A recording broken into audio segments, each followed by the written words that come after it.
اس زمانے میں ایک بزرگ آئے ابراہیم قندوزی رحمۃ اللہ علیہ، باغ میں آئے، انہوں نے ان کی خدمت کی، انار پیش کیے، خدمت کی. انہوں نے بھی جواباً اپنی جھولی میں سے ایک کھلی کا ٹکڑا، کھلی جو کھلی کا تیل نکال لیے، کھلی آ جاتی ہے، تیل نکالے، کھلی کا ایک ٹکڑا دیا. آپ کا اندرونی تمام عالم بدل گیا، اور وہ باغ کو انہوں نے بیچ دیا، اللہ کی راہ میں خرچ کر دیا اور نکل گئے. بعد میں حضرت خواجہ عثمان ہرونی، جس کو عرف عام میں عثمان ہارونی کہتے ہیں، ان کے مرید ہوئے اور برس ہا برس آپ کی خدمت کی انہوں نے. جب مرید ہوئے تو پہلی رات میں مرید ہونے کے بعد فرمایا جاؤ 1000 مرتبہ سورہ اخلاص پڑھ کر آنا. 1000 مرتبہ سورہ اخلاص پڑھ لی. اپنے سامنے بلایا، بٹھایا، فرمایا زمین کی طرف دیکھو کیا نظر آتا ہے. تو زمین کی طرف دیکھے تو 7 طبق زمین پورے نظر آ رہے ہیں. پھر میں فرمایا آسمان کی طرف دیکھو، کہاں تک دیکھ رہے ہو؟ تو عرض کیا حجاب عظمت تک، عرش کے اور اوپر کا اعلیٰ مقام ہے حجاب عظمت تک. اس کے بعد برسوں خدمت کیے. اس اثناء میں آپ حرمین شریفین کی زیارت کو گئے، مکہ مکرمہ، مدینہ طیبہ. مدینہ طیبہ جانے کے بعد میں وہاں پر حضور اکرم صلی اللہ علیہ وسلم نے آپ کو حکم فرمایا کہ معین الدین تم ہندوستان جاؤ، ہم نے وہاں کی ولایت آپ کو عطا کی ہے، اس لیے عطائے رسول کہا جاتا ہے. آنے کے مسائل اس زمانے میں یہ ہیں کہ تاریخوں میں لکھا ہے مسلمانوں پہ بہت ظلم ہوتا تھا. ایک فقیر درویش تھے، ان کی انگلی کاٹ دی گئی تھی، ان کو قتل نہیں کر سکے. تو وہ بزرگ جا کے حضور اکرم صلی اللہ علیہ وسلم کے پاس عرض کیے دیکھیے ہندوستان میں ایسا ہو رہا. یہ یہاں سے ہی ریلیونس پیدا ہو جا رہا آپ کے کوشچن کا. ہاں بالکل. انگلی کٹی ہوئی، مدینہ آ گئے ایسی. تو حضور نے غریب نواز کو بھیجا. میں 2-4 جملوں میں یہ بالکل آج کے ایج میں آ جاتا ہوں. میں جب یہاں آئے تو بالکل چند فقراء تھے، درویش تھے، ان کے پاس کچھ بھی نہیں تھا، کچھ نہیں تھا. کھانے پینے کے ساز و سامان بھی راستے میں جو کچھ مل جاتا وہ کھا لیتے. اس طرح وہ پہلے لاہور آئے. لاہور میں آ کر حضرت داتا گنج بخش رحمۃ اللہ تعالیٰ علیہ کے پاس معتکف ہو گئے، چونکہ حضور نے فرمایا ہندوستان میں داخل ہونے سے پہلے ایک شیر بیٹھا ہوا ہے لاہور میں، وہاں تو آپ وہاں چلا کیے. جب وہ اجازت دے ہندوستان میں داخل ہونا، ہندوستان میں داخل ہوئے. تو حضور غریب نواز کی کرامت یہ تھی کہ جس راستے سے گزرتے آپ کو یہاں کی زبان نہیں آتی تھی، ان کی زبان فارسی مادری زبان تھی، عربی دینی زبان تھی، یہ 2 ہی زبانیں ہیں، تیسری یہاں سنسکرت چلتی تھی. بات کو پہنچانے، کنوے کرنے کے واسطے سامنے والا آپ کی زبان سمجھے، آپ اس کی زبان سمجھے، ہوا تو تھا ہی نہیں. لیکن جب آپ خریا یعنی گاؤں گاؤں راستہ طے کرتے تھے، جس گاؤں سے گزرتے آپ کے چہرے کو بڑے بڑے مہنت اگر دیکھتے تو سجدہ کر دیتے تھے، ان کا جو طریقہ تھا، اور مسلمان ہو جاتے تھے. تو 9,99,000 اجمیر شریف پہنچ تک 9,99,000 لوگ مرید ہوئے، مسلمان ہوئے، اسلام لائے. وہاں گئے اور ایک مقام پہ اجمیر میں ایک مقام پر ٹھہر گئے.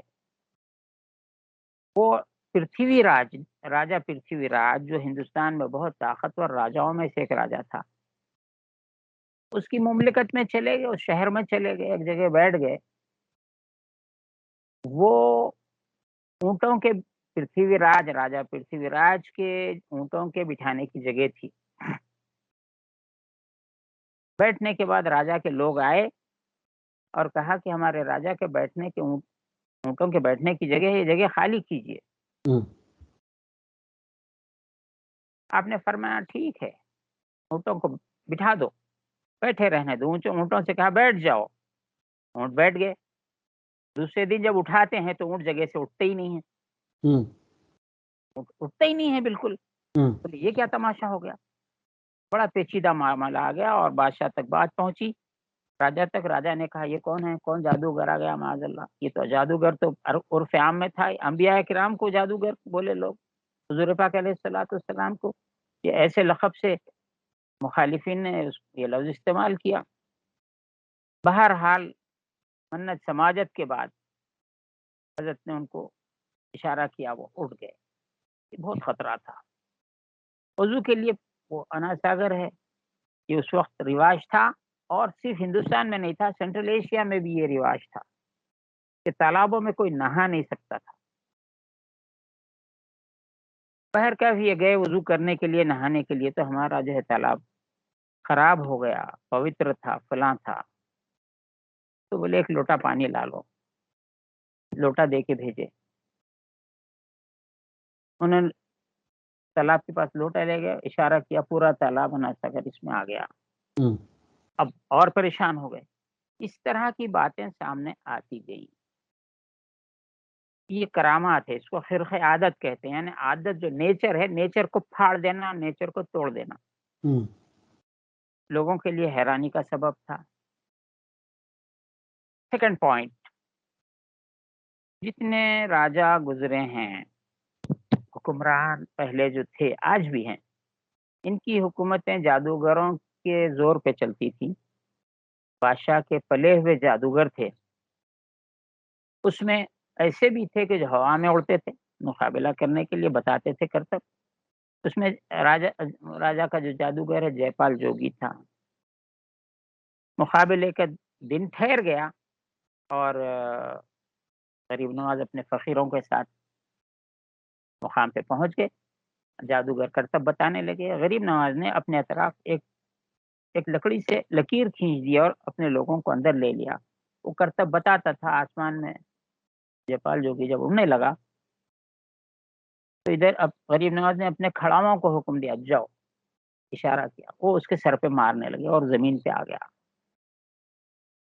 وہ بعد میں وہ شخص مسلمان ہو گیا۔ اب میرا معروضہ یہ ہے، آج جو لوگ یہ سنتے ہیں تو آج کہیں کو نہیں ہو رہا، آج کہیں کو نہیں ہو رہا، آج کوئی کرامت ظاہر کہیں کو نہیں ہو رہی، چونکہ لوگ لفظ کرامت کا منکر کرا دیے ہیں۔ معجزوں کو خود مسلمانوں کے درمیان کئی طبقے معجزوں کا انکار کرتے ہیں۔ ہندوستان میں ٹاپ کے لوگوں میں سر سید احمد خان تھے، معجزے کا انکار کرتے تھے۔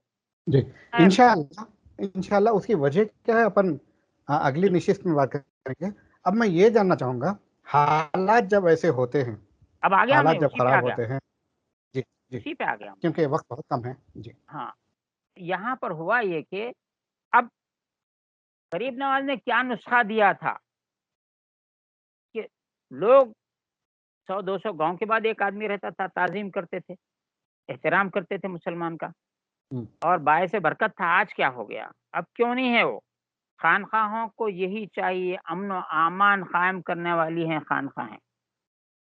نفرت اور ہتھیار سے خانخواہوں میں کام نہیں چلا، یا لوگوں نے دلوں کو فتح تلواروں سے نہیں کیا، ان کے اخلاق سے کیا، ان کی دعاؤں سے کیا۔ آج جو نفرت پھیل گئی ہے، اتنے اخبارات میں اور سوشل میڈیا میں اتنے واقعات آ رہے ہیں کہ ہم تصور نہیں کر سکتے ہیں۔ ایسا سمجھ میں آتا ہے کہ ہم دنیا میں ہیں یا نہیں ہیں۔ اتنی گڑبڑ عام ہے، حکومت کا کسی چیز پہ کنٹرول نظر نہیں آتا۔ سوشل ایکٹیوسٹ، سوشل ریفارمرز عاجز ہیں لوگوں کو سمجھانے سے۔ عدالتیں حکم دے رہی ہیں، اس کو نہ حکومت کے کئی مقامات پہ دیکھا گیا ہے وہ آرڈر کو نہیں مانتے، آرڈر کو نافذ نہیں کر سکتے، اور حکومت بھی تماشائی ہے، سب کو یہ شکایت۔ اب ہم یہ بتانا چاہتے ہیں کہ ایسے سچویشن میں جبکہ آپ کا حامی کوئی نہیں ہے، مددگار کوئی نہیں ہے، آپ کیا کریں؟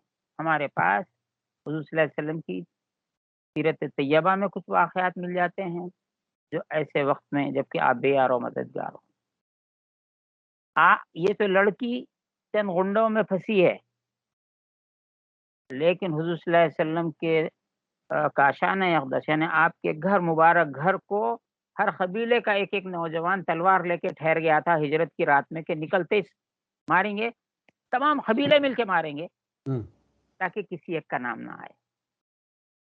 وہ ایک موقع ہے ہمارے پاس جب بے یار و مددگار بظاہر جو بات ہوتی ہے یہ سیرت کی تمام کتابوں میں ہیں اور قرآن مجید کی آیتوں سے اس کی طرف نشاندہی ہوتی ہے. ہوا یہ ہے کہ حضور پاک صلی اللہ تعالی علیہ وسلم نے حضرت علی کو اپنے بستر پہ سلا دیا. یہ اطلاع ہو چکی تھی کہ یہ لوگ صبح گھیرنے والے ہیں اور ہجرت ہونے والی ہے. اب وہاں پر آپ جب حضور باہر نکلے اپنے بستر پہ حضرت علی کرم اللہ وجہہ کو سلا دیے، امانتیں دے دیے ہجرت کے لیے مدینہ جانے کے واسطے. جب گھر سے آپ نکل رہے تھے ایک مٹھی کنکر اٹھایا ریتی اور سورہ یاسین کی ابتدائی آیتیں پڑھتے ہوئے نکلے. بسم اللہ الرحمن الرحیم یاسین والقرآن الحکیم انک لمن المرسلین پوری فہم لا یبصرون تک لا یبصرون فہم لا یبصرون وجعلنا من بین ایدیہم سدا ومن خلفہم سدا فاغشیناہم فہم لا یبصرون. یہ کہہ کر وہ ریتی آپ نے سامنے پھینک دی اور بڑے اطمینان سے آپ نکل گئے. وہ جو ہتھیار لے کے ننگی تلواریں لے کے تمام قبیلوں کے لوگ ٹھہرے ہوئے تھے، نوجوان بہترین، کوئی دیکھ نہیں سکا ان کو. ان کی آنکھوں پہ قرآن فرما رہا ہے ہم نے ان پہ پردہ ڈال دیا، ایسا پردہ کہ وہ دیکھ نہ سکیں. یہاں پہ ان کو نقصان نہیں پہنچایا گیا، یہ پوائنٹ یاد رکھیے. ٹھیک، یہ بہت اہم بات ہے. یہ امن سے نکل گئے آپ اور ان کی جو شرارت تھی وہ شرارت دفع ہو گئی، کام ختم ہو گیا. گھر رہ گئی. ان کے مرنے ان کے کھپنے کی کوئی آپ نے بد دعا ایسی نہیں کی. جی، یہ ایک سیرت کا موقع ہے. آج جب جو مسلمان شکوہ کر رہے ہیں، عورتیں ہیں، بچے ہیں، بہت سے شہروں میں گھر سے باہر نکلنا مشکل کر دیا ہے ان لوگوں نے. میری تمام ان مسلمانوں سے درخواست ہے کہ کسی کے مرنے کٹنے کی بدوا کی کوئی ضرورت نہیں ہے. حضور کا یہ اسوہ اپنا لیجئے. گھر سے نکلتے وقت بسم اللہ سے یاسین شروع کر کے فہم لا یبصرون تک، یہ 5 یا 6 آیتیں ہیں جملہ. جی، فہم لا یبصرون 9 آیتیں ہیں، مختصر ہیں. ٹھیک. یہ پڑھ کر اپنے گھر میں سے تھوڑی ریتی اپنے ہاتھ میں لیجیے اور گھر کے باہر نکل کے پھینک دیجیے. آپ کو جو ضرر پہنچانے والے ہیں اللہ آپ کو محفوظ رکھے گا اور ان کو ظلم سے محفوظ رکھے گا، وہ ظلم نہیں کر سکیں گے. ٹھیک، الحمدللہ. آپ کا بہت شکریہ مولانا. تو ناظرین کرام یہ تھے جناب سید تنویر خدا نمائی صاحب. آج کے لیے اتنا ہی کافی ہے کہ مسلمان جو چاروں طرف شر میں گھرا ہوا ہے تو شر سے کس طرح سے اپنے آپ کو محفوظ رکھے بغیر کسی کا نقصان پہنچائے کے بہترین نسخہ انہوں نے بتایا ہے. آپ عمل کیجئے اور اپنے آپ کو محفوظ رکھیے اور ہمیں دعاؤں سے نوازیے. اور یہ پروگرام پسند آئے تو زیادہ سے زیادہ اس کو فارورڈ کیجئے، ہمارے چینل کو لائک اور سبسکرائب کیجئے. ہمیں دیجیے اجازت. شب بخیر.